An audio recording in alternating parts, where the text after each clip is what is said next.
Former President Donald Trump outlines exactly how he would have withdrawn from the Afghanistan war. Biden says he wants vaccinations for everybody and will push masks and the vaccine mandate again.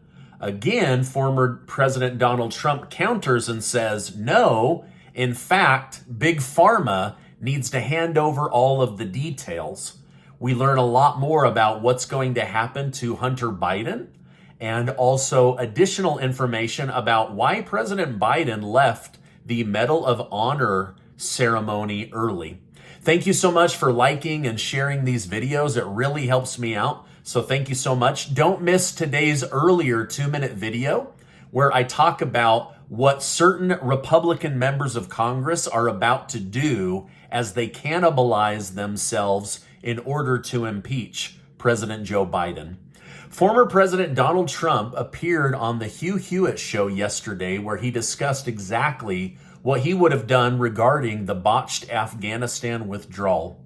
While Trump admitted that he would have withdrawn from Afghanistan, he claimed that he would have kept the multi-billion-dollar Bagram Air Force Base because it's an hour away from where China makes their nuclear weapons. As he mentioned before, Trump stated that Biden's main mistake was pulling out soldiers first, which basically stranded thousands and thousands of Americans and their families and left billions and billions of dollars of American military equipment behind, not to mention the fact that there was an intel mistake which led to the loss of 13 U.S. military men and women's lives. Now, I'm trying to get one of the Gold Star families to come on and talk about that. It's just horrific what we're learning. There's a lot of cover-up when it comes to Afghanistan. While Biden's call for vaccinations have continued to increase recently, Trump has called on Big Pharma to disclose all data related to vaccine side effects. That's right. He's saying, we know that there are side effects with this vaccine, and you must reveal that, or if I become president, I will force you to reveal that. Now, Trump stated anything new has got to be looked at very carefully. They should be made public immediately. People should understand that, and they should know what research is showing. Now, thankfully, in May, a federal judge in Texas ordered the FDA to release data in regards to what went into the decision-making process to approve the COVID vaccines. However, the FDA argued that it's impractical for them to release more than 18,000 pages of data per month. At this rate, it would take 23 years to discover what's really going on with these COVID vaccines. In response, Judge Mark Pitmann ordered them to release on average 180,000 pages of data a month, which is 10x the worry the FDA had. Now, there's something going on with these vaccines where they're, one, trying to cover up the data and the side effects, and number two, this judge is saying, wait a minute, I'm not going to let you guys get away with this. I want everything released, 180,000 pages a month until the truth comes out. I'd be curious to know from you down below, what do you think is going to come out? From what I've read, I'm horrified at how little they did, the cover-up, what they did with the rats, killing them so that nobody could really know the side effects. I mean, there's some crazy stuff that's going to come out in the future. No wonder Pfizer wanted this buried for 70 years. That way the CEO, Adam Bourla, would be good and dead by then. President Joe Biden has just been hammered by critics after he left a Medal of Honor ceremony early for no apparent reason. Right after Biden placed the medal around the neck of 81-year-old Army Captain Larry Taylor, Biden just up and left the room. Like, no warning. Nobody told him to leave the room. He didn't tell anybody he was going to leave the room. Now, once again, the White House has rushed to his defense, saying that just in case he had COVID, even though he's tested negative, and his wife has the most mild case of COVID you've ever heard of, he left. He didn't want to get this 81-year-old infected. But if that's the truth, then why wasn't Biden wearing a mask? Why wouldn't he cover his own pie hole to avoid coughing on this 81-year-old if he really believed that? I'm calling BS on this, but that's what the White House is telling us, and I wanted to let you know. Now, even though New York City is a sanctuary city for now, Mayor Eric Adams has seemed to reach a breaking point. Adams stated, "Let me tell you something, New Yorkers. Never in my life have I had a problem that I did not see an end to. I don't see an ending to this. I don't see an ending to this. This issue will destroy New York City. Destroy New York City." He was repeating himself to really get the message home. "We're getting 10,000 migrants a month." He says it's going to cost $4 billion of New Yorkers' money to house these people. I mean, they're getting more money per month than hardworking Americans on Social Security. They're being put up in plush hotels at $400 a night. Meanwhile, homeless, drug issues, unemployment issues are out of control in New York City. Now, it seems many areas around the nation are finally feeling the real impact of illegal immigration. But what did he do?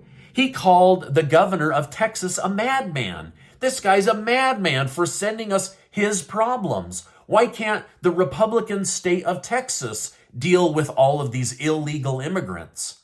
Well, it's exactly this reason that they're sending them, so that somebody from a blue city, a sanctuary city, will finally speak up and say, "President Biden, you have to close the border. We're literally, like, our city will cease to exist.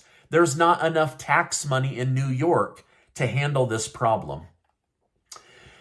Senate Minority Leader Mitch McConnell has finally addressed what he plans to do after experiencing 2 events of self-described lightheadedness, where he froze in place for extended periods of time. When asked if he will retire, McConnell stated, "I'm going to finish my term as leader. I'm going to finish my Senate term." Now, the doctor at the White House is saying that this is just lightheadedness. However, Senator Dr. Rand Paul of Kentucky said, "This is a lie. The White House doctor is lying about Biden's health, and he's lying about Mitch McConnell's health, and I don't know why he's doing that, but I can tell you as a doctor, there is something wrong with Mitch McConnell." Now, these are Rand Paul's words. I'm not a doctor. I don't even play one on YouTube. So these are Senator Dr. Rand Paul's words. Now, according to a new court filing, Special Counsel David Weiss is planning to indict President Joe Biden's son, Hunter Biden, before the end of September. In the filing, Weiss stated the Speedy Trial Act requires that the government obtain the return of an indictment by a grand jury before Friday, September 29th. The government intends to seek the return of an indictment in this case before that date. If he's found guilty, which most are saying he should be, he will go to jail for 10 years. The House Oversight Committee is also investigating whether the Department of Justice has acted impartially after court documents were leaked, which reportedly showed that the DOJ made comments on behalf of David Weiss multiple times during a Republican-led investigation. Representative James Comer asked Biden's legal team to turn over the leaked documents and warned that should you refuse the committee with the requested information because of any purported privilege, the committee may need to seek testimony from you and or Hunter Biden regarding the disclosure of these documents and communications. So unfortunately, I don't think Papa Joe Biden is going to be able to protect his son Hunter Biden from the many crimes that he committed in his past. Tucker Carlson has come under a bit of flack after he interviewed a man who claimed to have had a drug-filled sexual relationship with former President Barack Obama. To be fair, there is unwarranted skepticism about this man's history of fraud charges.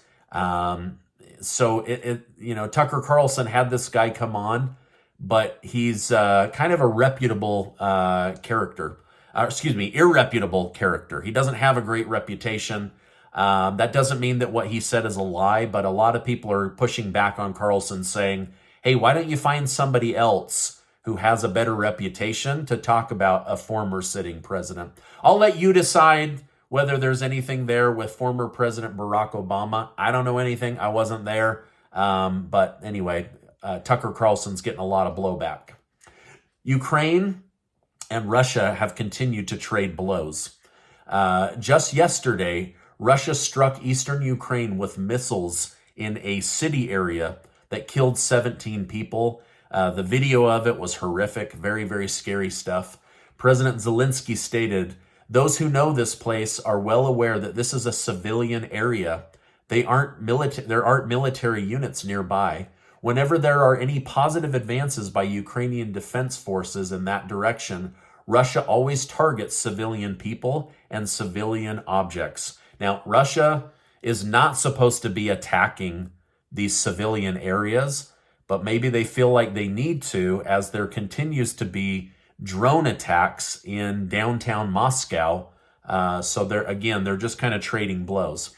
Now, Ukraine was also dealt a big blow from Russia as they sent attack drones smashing into the city of Rostov-on-Don, which is home to Russia's Central Command Center for Ukrainian operations. Video from the incident has circulated online, which shows a big fiery explosion. So again, they're also attacking an area near Odessa. This war continues to go on and on and on. But now more and more, they seem to be trading blows in civilian areas, which is really, really scary. They should keep this to military areas. Now, before you go, I want to remind you that you are amazing. Thank you so much for stopping by. Here's that 2-minute video. Please don't miss it. Give this video a like, hit that subscribe button, and I will see you on the next video.